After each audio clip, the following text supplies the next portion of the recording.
Bonjour à tous, je suis Frio. Aujourd'hui, je viens vous annoncer qu'il y a des nouvelles concernant la bande dessinée officielle de Bendix. Celle-ci sera basée sur l'inclusion de tous les Ben du multivers, mais je t'en parlerai plus tard.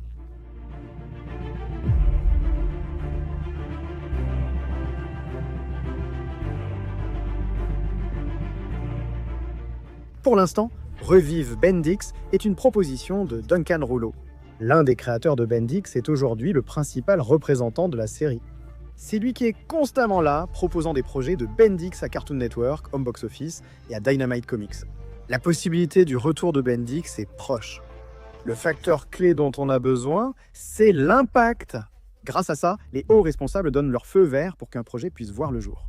Il y a quelques semaines, sur la plateforme X, ils ont réussi à devenir tendance, et aujourd'hui, l'objectif est d'apporter un peu plus. Que cette vidéo soit la preuve irréfutable que Bendix doit revenir, que votre soutien et votre intérêt se reflètent ici. Partagez et utilisez ce hashtag dans les commentaires pour le promouvoir comme il faut. Nous sommes proches du but, faisons revivre Bendix. Cette tendance sur la plateforme X est apparue suite à l'interview de Duncan Rouleau par Cartoon Base. Ici, je vais te présenter ce qui, pour moi, a été le plus important dans l'interview.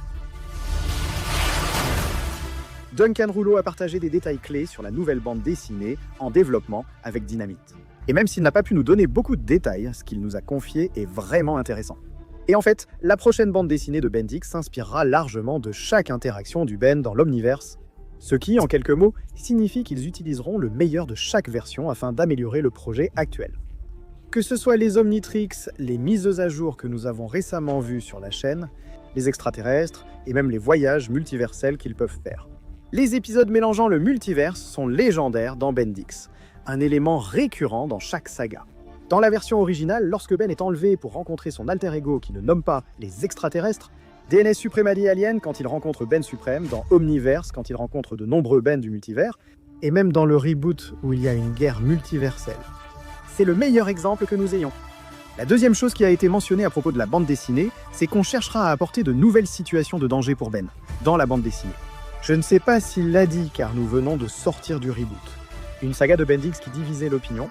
Rappelons que celle-ci essayait d'atteindre un tout nouveau public, un public d'enfants.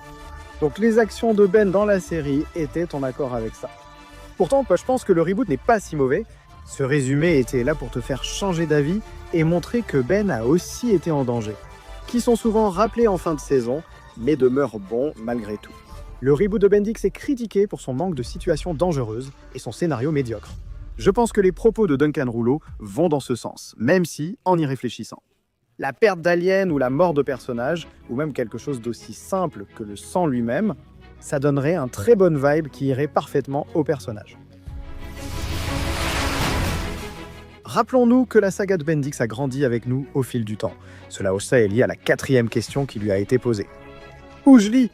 Vu l'accueil favorable des fans de votre concept précédent, pourriez-vous développer la vision d'une série animée de Bendix pour adultes ? Le créateur a répondu que cette idée a toujours été envisagée. Maintenant, à mesure que la base de fans vieillit et continue de regarder l'anime, cela devient une réelle possibilité. Le fait que Bendix puisse se transformer en une série pour adultes, d'un point de vue réaliste, c'est quelque chose de très risqué. Nous avons déjà vu ce qui est arrivé avec Samurai Jack, mais au moment de sa production, il n'a pas été soutenu par ces mêmes fans qui attendaient Nissa. Imagine que Bendix devienne une émission pour adultes, avec tout ce que vous voulez, mais qu'elle soit diffusée sur une plateforme de streaming, qui va te faire payer un abonnement mensuel pour regarder ça et d'autres types de contenus. Du pourcentage d'adultes qui ont grandi et souhaitent regarder ça, en étant optimiste, 70% seraient-ils prêts à payer un abonnement, et pour quelle durée ?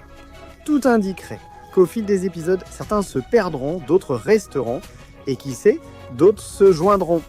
C'est ici que les patrons interviennent pour voir les résultats. La meilleure direction pour la nouvelle version de Bendix serait ce que nous voyons dans la bande dessinée Bendix Héritage. Une expérience familière mais améliorée, mêlant comédie et intrigue, qui donne envie d'en découvrir davantage. En voulant en savoir plus, on lui a posé une question intrigante. La série Bendix Omniverse devait avoir une 9e et une 10e saison, mais elles ont été annulées il y a plusieurs années. Beaucoup de séries sont relancées aujourd'hui comme Un show de plus, et Phineas et Ferb. Est-ce que l'idée que Bendix Omniverse revive pour une 9e et une 10e saison te plairait ? Qu'elle soit diffusée sur Adult Swim et destinée à un public plus mature ? Comme ce qui s'est passé avec Samurai Jack lors de la 5e saison, le créateur a répondu « Nous aimerions vraiment explorer des histoires de Ben à différents âges, Ayla. Nindé. Certains plus matures, d'autres qui débutent et d'autres de genres différents. Concernant l'idée de refaire un scénario spécifique, cela n'est pas dans nos projets. Même si nous avions déjà abordé le sujet récemment. C'était une question piège. Nous devions savoir si nous allions avoir une suite de Bendix Omniverse. Maintenant, d'après ce que vous nous avez dit, il semble que nous n'aurons sûrement pas Bendix Omniverse 2. Une question qui m'a fait réfléchir, si on donnait à Ben Dixmill l'opportunité de créer un spécial ou une série, à quoi ressemblerait-elle? Le créateur a répondu, ce serait épique. Duncan Rouleau est généralement une personne très expressive, il a tendance à tout expliquer autant qu'il peut. Le fait que sa réponse soit si courte me fait soupçonner que les projets vont dans cette direction. Croisons les doigts et espérons que ce soit le cas. On a essayé de savoir s'il s'agirait peut-être d'un recommencement. Dans la troisième question, on disait « Avec tous les redémarrages de Bendix au fil des années, ouais, que penses-tu de l'évolution de l'ensemble? Qu'aurais-tu aimé voir autrement ?» Le créateur a répondu « Chaque interaction a du positif et du perfectible. Mais en réalité, il ne se retourne pas sur le passé. Il se concentre sur la prochaine direction à prendre. » En sortant de la bande dessinée et en parlant un peu des projets qui sont prévus ou qui étaient envisagés, on lui a demandé s'il serait intéressé par un crossover de Bendix avec une autre série animée de super-héros. Duncan a déclaré que leur but était de créer un univers similaire au Marvel Cinematic Universe pour Cartoon Network. Générateur Rex était l'un de ces personnages. Malheureusement, l'idée était trop ambitieuse pour la chaîne. Ben est apparu dans d'autres émissions. Mais le problème avec ces crossovers, c'est que les attentes du public envers leurs personnages favoris ne sont pas toujours comblées. Des compromis sont souvent faits pour qu'un personnage ne surpasse pas l'autre et que les niveaux de puissance, les compétences en résolution de problèmes, des Anophanxi, et d'autres attributs des personnages soient atténués afin que les deux personnages soient traités de la même manière. Dire que ce projet était trop ambitieux pour la chaîne est quelque chose d'important. En effet, Man of Action, les responsables de ce type de projet, avaient prévu un multivers étendu avec Générateur Rex, Les Samedis Secrets et Titan Symbiotique. Parmi eux, Rex, que je considère comme le meilleur, nous l'avons déjà vu. Les Samedis Secrets sont une bénédiction. Je serais ravi de voir Madame Samedi tous les jours de la semaine. Qui sait, et avec notre soutien, nous verrons peut-être un jour un tel multivers.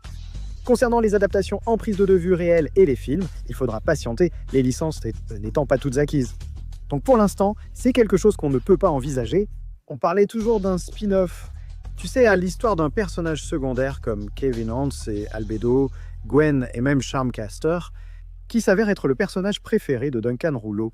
Il a répondu « Sans trop de détails, nous avons exploré et développé certains de ces concepts. Plusieurs avaient aussi beaucoup à offrir dans le grand univers de Bendix, et peut-être que ceux-là ont encore une chance. Il reste encore quelques questions. Pour les voir en entier, rendez-vous sur la plateforme X. J'espère que cette vidéo sera soutenue par la communauté et que les hauts responsables pourront constater tout le potentiel de Bendix. C'est tout pour moi. Rappel, mercredi live ici sur YouTube. Il me reste encore quelques jours pour me préparer. Sans en dire plus, je te fais au revoir. Rappelle-toi qui je suis, Frio, et à la prochaine. Au revoir.